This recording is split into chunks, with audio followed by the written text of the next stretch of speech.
When I first moved into my new house, I detected a musty smell. The house had been vacant for a long time, so I thought a bit of cleaning with disinfectant and a few sprays of air freshener would make it better. After sanitizing and spraying, I believed the smell was gone and went to sleep.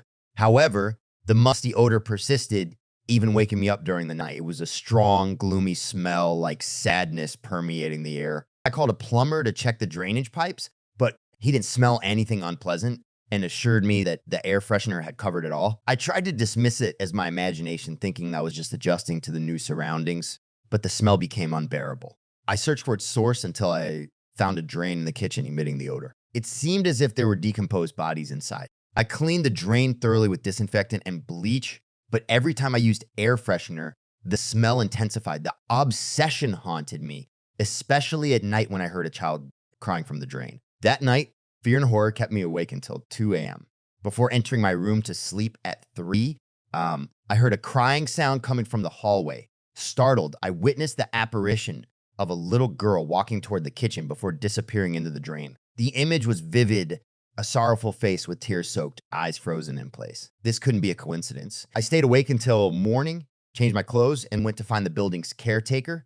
I obtained information about the area and headed to the address he provided. The man in his 50s was someone I recognized. I asked him about the last people who lived in the same house, whether they complained about a foul smell. He said no and gave me their address. It was a man, a woman, and 2 daughters. I went there and a woman in her 40s opened the door. She apologized for my intrusion and confirmed the foul smell, but mentioned her husband couldn't detect it. There was a struggle between them, and one day they woke up to find their daughters missing. Strangely, the house was locked from the inside. Her husband couldn't bear the shock and died. I had to leave that eerie house. Why did it remain vacant for all these years? And why did the owner refuse to rent it until I came along? I asked the caretaker, and he said the owner lived abroad and he didn't know much.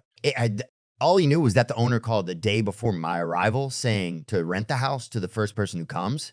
It was all mysterious, raising doubts. I couldn't live in that house in fear. Returning, I opened the door and saw the silent, crying ghost of the little girl moving slowly in front of me until the drain swallowed her without notice. Without realizing it, I screamed, "Wait, I want to talk to you," but the ghost disappeared into the drain. I pondered the same question. Why me? And why did the owner leave it empty for so long before deciding to rent it to me by chance? Days passed, and I was in severe mental and emotional distress. The mother of the girls mentioned that her daughters disappeared suddenly, and there was no trace of them.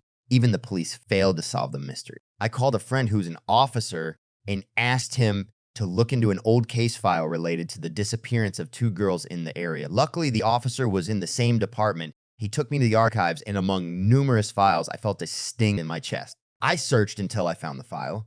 In the investigations, the girl's father confirmed that the smell started a year after they moved in, and 2 years later, his daughters vanished. His wife's testimony matched precisely. The police inspected every corner of the house, but there was no explanation for the disappearance of the girls. I gathered the information I needed, thanked my friend, the officer, and took pictures of the file to study. There were some scattered thoughts in my mind, with the key point being the mother of the 2 girls. After observing her for a long time, I discovered she had been cheating on her husband before his death inside their marital home.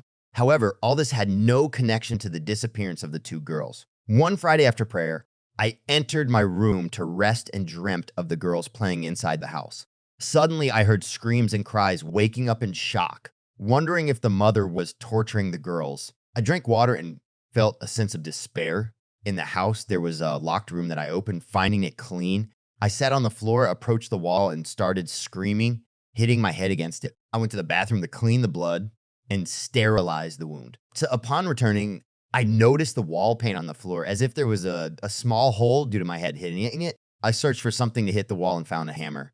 As I struck the lightweight wall, it began to crumble. Suddenly, a human bone structure appeared, the skeletons of 2 small girls sitting on the floor. I froze in place, feeling dizzy from the shock. I thought about talking to the police, but before that, I needed to inform the homeowner. After finding his phone number, I called him, and he identified me as the new tenant. When he heard my voice, he started crying and couldn't speak. He told me that the girls often appeared in his dreams as if they were still alive in the house, and asked me to accept the first person interested in renting the house because they would reach them. After praying Fajr and still half asleep, I called the caretaker, asking him to rent the house to the first person who arrived. At that moment, you were with him. I confronted the mother, and she confessed that she killed her daughters with the help of her lover after the girls saw him with her. She also confessed to causing her husband's death by slowly poisoning his food. We buried the remains of the girls after finding peace for their souls. I won't leave the house despite hearing the laughter of the girls as if they were playing inside.